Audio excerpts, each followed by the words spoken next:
and welcome to my YouTube channel. Today's topic is the names of God, the names and title of Jesus Christ. In the New Testament, Jesus Christ revealed himself to us severally in different names and titles, and I'm going to go through a few of them in this topic. The first one is to give a background to the fact that God Almighty exists in three persons. This we find in the Trinity. The principle, the doctrine of the Trinity teaches Christians that we have a God that exists in three persons: the Father, the Almighty God, the Son Jesus Christ, and the Holy Spirit, the Spirit of God. So in that three persons, it combines into one God. So the Bible tells us that the God we serve is one God. And that's why you read in the scripture, it will say, "Hear, O Israel, the God Almighty is one." So God is one, united under the fatherhood of God. So we have God the Father, God the Son, and God the Holy Spirit. So we have, in Christianity, we pray in the name of the Father, in the name of the Son, and the name of the Holy Spirit. So all together, it is still God that we serve, and it's one God. The scripture tells us in the book of 1 Corinthians chapter 8 verse 6, it says, "Yet for us there is one but one God, the Father, from whom all things came, and from whom we live. And there is one Lord, Jesus Christ, through whom all things came, and through whom we live." Then the 2 Corinthians chapter 3 verse 17 says, "Now the Lord is the Spirit, and where the Spirit of the Lord is, there is freedom." And Matthew 28 verse 19 says, "Therefore go and make disciples of all nations, baptizing them in the name of the Father, the Son, and the Holy Spirit." So we have the name of God, the God the Father, God the Son, and God the Holy Spirit. Then we have the name of God, Son of Man. So the Bible ascribes the Son of Man to Jesus Christ because we believe that he was given birth to by a virgin mother called Mary. So the Bible describes Jesus Christ as the Son of Man because he had manifested in the physical realm as a human being. Even though he was fully God, he's also referred to as fully human. And because of that, we refer to him as the Son of Man. Jesus addressed himself as the Son of Man. In the book of Matthew chapter 8 verse 10, it says, Jesus replied, "Foxes have dens and birds have nests, but the Son of Man has no place to rest his head." So Luke chapter 19 verse 10 says also, "For the Son of Man came to seek and to save the lost." So the Son of Man tells us about the humanity of our Lord Jesus Christ. We also have the title, the Son of God. Son of God is ascribing the immortal nature of the Father, God Almighty, to his Son, Jesus Christ, because we believe as Christians that Jesus Christ came about by the divine impregnation of Mary. It means that the Holy Spirit, the Spirit of God, overshadowed, came over Mary, and through that experience, she was able to get pregnant with a son, Jesus. So Jesus, we believe, has his fatherhood in God Almighty. So God is the Father, and Jesus is his only begotten Son. The book of Luke chapter 1 verse 32 says, "He will be great, and he will be called the Son of the Most High God." We know that even angels say that, and demons also recognize that Jesus is the Son of God. In the book of Luke chapter 4 verse 41, we see whenever Jesus Christ cast out devils, they shout and cry out and say, "You are the Son of God." And sometimes they will tell him that their time is not yet come. Why is it troubling them? So we know that the Bible teaches that God the Son is the Son of God. We also have the name Jesus, the way. Jesus declared to the people that is the way. The person establishing the love of God and the divine promise to bring reconciliation to man, from man to God. And we see this in the book of John chapter 14 verse 6. It says, "And the way, the truth, and the life, no one comes to the Father except through me." Then we have another name, Lamb of God. The title describes the sacrificial gift that God gave humankind, the gift that was sacrificed, Jesus was killed to take away, to atone for our sin. And we see this in the book of John chapter 1 verse 29. It says, "Behold the Lamb of God who takes away the sin of the world." This was John the Baptist speaking when he saw Jesus Christ. Then we have another name, the Lion of Judah. This title is a Jewish symbol of the Israelite tribe of Judah. The term represents the heritage or the lineage of Jesus Christ. We know that we can trace the sonship of Jesus back to David, back to the tribe of Judah. And that Lion of Judah also signifies strength, power, and kingship. So in the book of Matthew chapter 1, verse 1, we read of this. It says, "And this is the genealogy of Jesus the Messiah, the son of David." And we see that Jesus is the son of David, and David was from the Lion of Judah, from the tribe of Judah. Also, we have the Lord Almighty referred to as the bread of life. The bread of life signifies food and sustenance. Therefore, Jesus can be referred to as the sustainer of our soul, because in him we have eternal life. Anyone who believes in Jesus Christ, who put their faith in Jesus Christ, has one that will never die. We will never be hungry, we will never be thirsty, the scripture says. So, during the Last Supper, Jesus Christ also shared the Holy Communion with his disciples.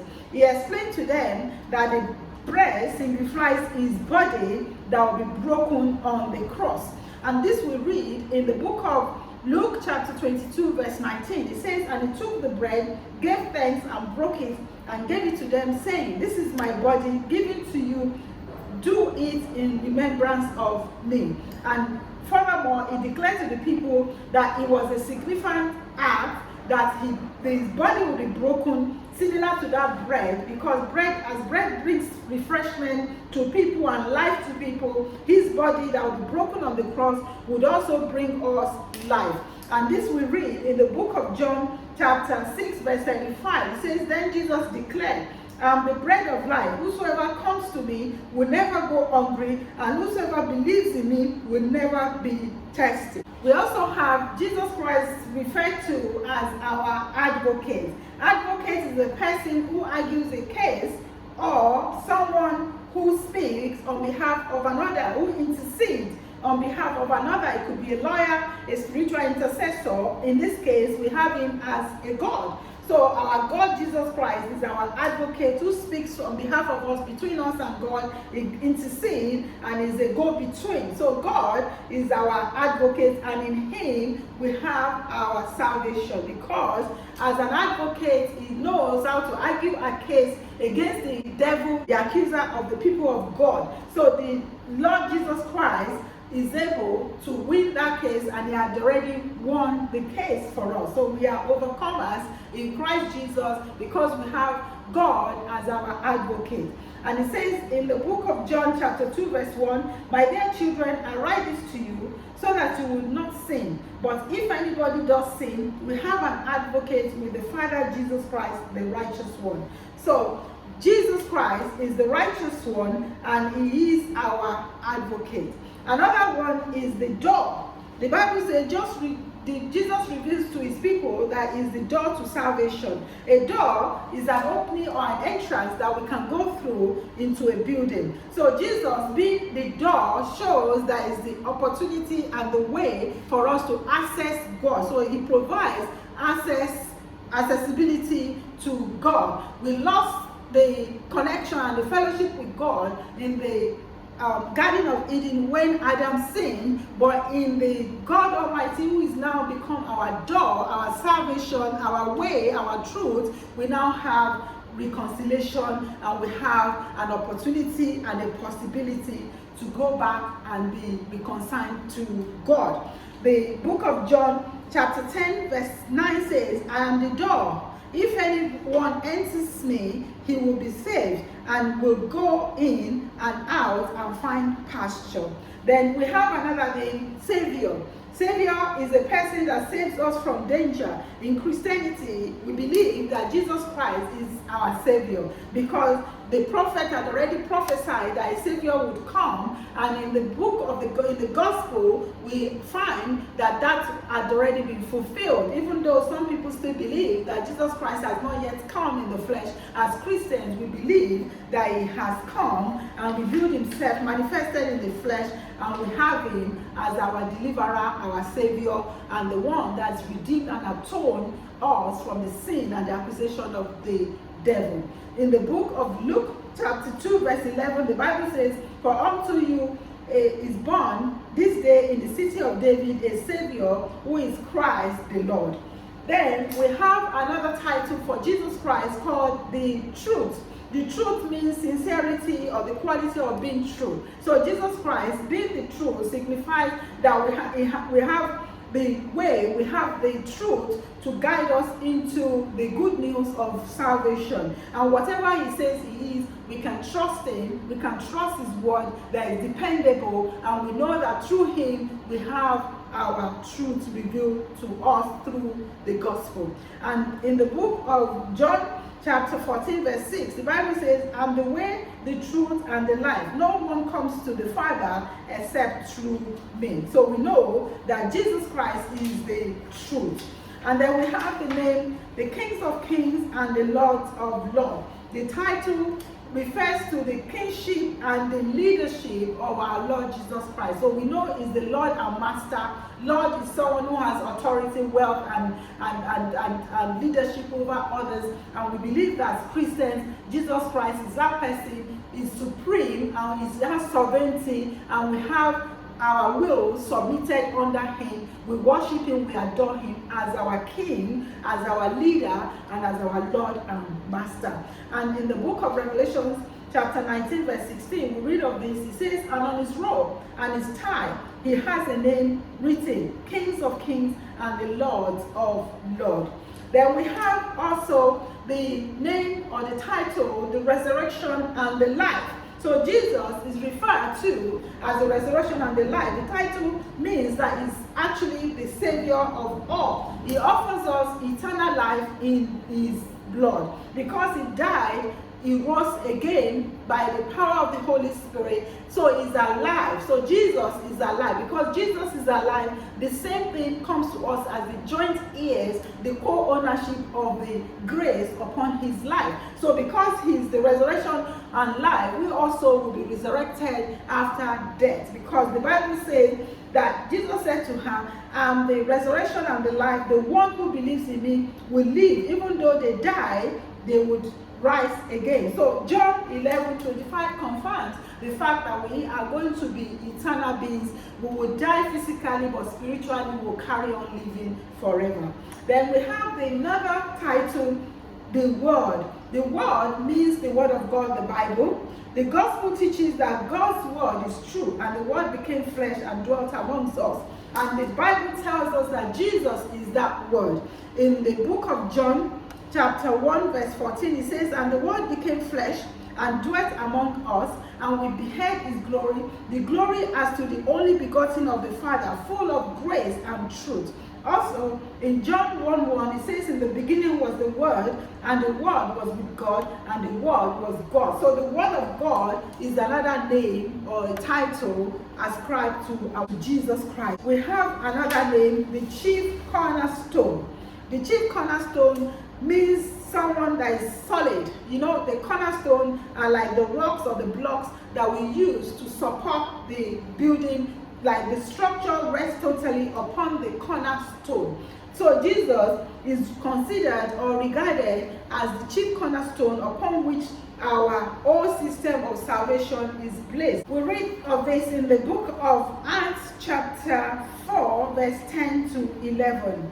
The Bible says, "Let it be known to all of you and all the people of Israel by the name of Jesus Christ the Nazarene, whom you crucified, whom God raised from the dead by his name. This man stands here before you in good health. He is the stone which was rejected by you, the builders, but which became the chief cornerstone." So the Lord Almighty is the rejected stone that the Jewish people has rejected as being the savior, but we know that all of their rejection has proven wrong, and we know that Jesus Christ is the Son of God that has come in the flesh, has become the chief cornerstone. So no matter what you think, however how you reject Jesus, Jesus is going to remain and abide forever as the chief cornerstone upon which all our truth and the doctrine and the principles of Christianity is based. Then we have the name, the bridegroom. The bridegroom refers to Jesus as the husband of the church. So the church is the people of God, and Jesus Christ is the head of the church. We read of this in the book of Matthew chapter 9 verse 15. It says, "And Jesus said to them, Can the wedding guests mourn as long as the bridegroom is with them? The days will come when the bridegroom is taken away from them, and they will fast." Then we have the author and the finisher of our faith, somebody who begins our destiny, somebody who has charge to take us to our completion. You know how the Bible says God is able to take us to our expected end. So that is what the name author and finisher of our faith is all about. Jesus Christ, the author and finisher of our faith, is the one who perfects everything and completes all that concerns us. So he fashions and designs our life, and he ensures that we arrive at the expected end. Hebrews chapter 12 verse 2 says, "Looking unto Jesus, the author and finisher of our faith, who for the joy that was set before him endured the cross, despising the shame, and has sat at the right hand of the throne of God." So we know that Jesus Christ is our author and our finisher. This name takes me to another name, the Alpha and Omega. This means that it's the beginning and the end. The name denotes that God, whose origin is unknown, is the creator of everything. We don't know his existence, how it began. We know that no one also would know of his end. So in that name, we know that God is the beginning and the end. Nobody knows, and nobody would ever see his end. His everlasting God is forever God. So the book of Luke 1:33 says, "And he will reign over Jacob's descendant forever. His kingdom will never end." And then God declares that he's an Alpha and the Omega also in the book of Revelations. He says, "I'm the Alpha and the Omega, the first and the last, the beginning and the end." And this we find in the book of Revelations chapter 22 verse 13. The other name that I would like to talk about is the bright and morning star. The book of Revelations reveals God as a bright and morning star. I know that Satan is also referred to as the star, but there was never a time that we referred to him as bright. He was just a star because he's an angel, a fallen angel of God, so he's also a son of God. We read of this in the book of Revelation 22 verse 16. The Bible says, "I, Jesus, have sent my angel to give you this testimony for the churches. I am the root and the offspring of David and the bright and morning star."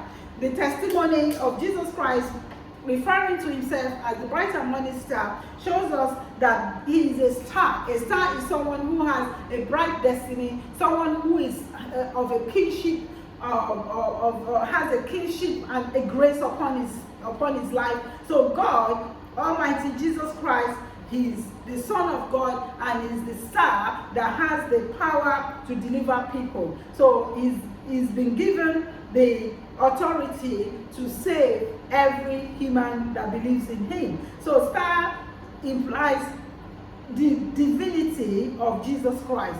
And we read also in the book of Matthew how the wise men testified that they saw a star at the birth of Jesus. He said, after Jesus was born in Bethlehem in Judea, during the time of King Herod, Magi from the east came to Jerusalem and asked, where is the one who has been born, the King of Jews? We saw his star when it rose and have come to worship him. So we know that he is the King of the Jews because he is a star, a deliverer and a savior of his people. We also have another name, the root of David. Root means family or descendants. So the title root of David informs us of the origin of the source of Jesus Christ. Is the son of David because he shares the same heritage as King David. And the gospel traced his genealogy back to David. In the book of Matthew chapter 1 verse 1, the Bible says, and this is the genealogy of Jesus the Messiah, the son of David, the son of Abraham. And Matthew 1:17 says, thus there were 14 generations in all from Abraham to David, 14 from David to the exile to Babylon, and 14 from the exile to the Messiah. So we know that Jesus Christ is the offspring of David, is the root of David. And this also we see in his other name, the son of David. And in the book of Revelation chapter 22 verse 16, it says, I, Jesus, have sent my angels to give you this testimony for the churches, that the root and the offspring of David and the bright and morning star. I know we've spoken about the bright and morning star, but in that scripture as well, Jesus was referring to himself as the offspring of David. Let us pray. Father, I just want to say thank you. I thank you because indeed you are our Father.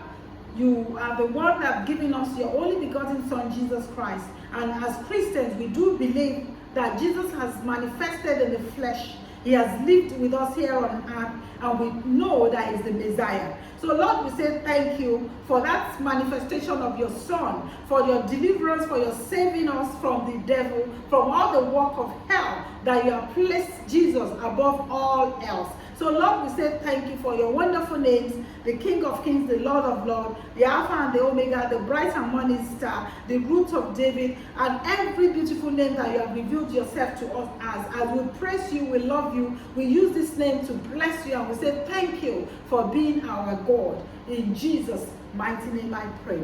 Amen and amen. Thank you, my sisters, my brothers. It is my pleasure to announce that I've come to the end of the names of God, which is a long, I think we've covered almost 60 topics, videos on this playlist alone. So we will be moving to another topic from tomorrow in the book of Proverbs. So that will be titled Wisdom Nuggets from the book of Proverbs, and I will come with a lot of wisdom nuggets and prayers that we can use to live a successful life, especially our youth. Thank you for watching, and I hope to see you again tomorrow. Until then, keep on loving God. Bye bye.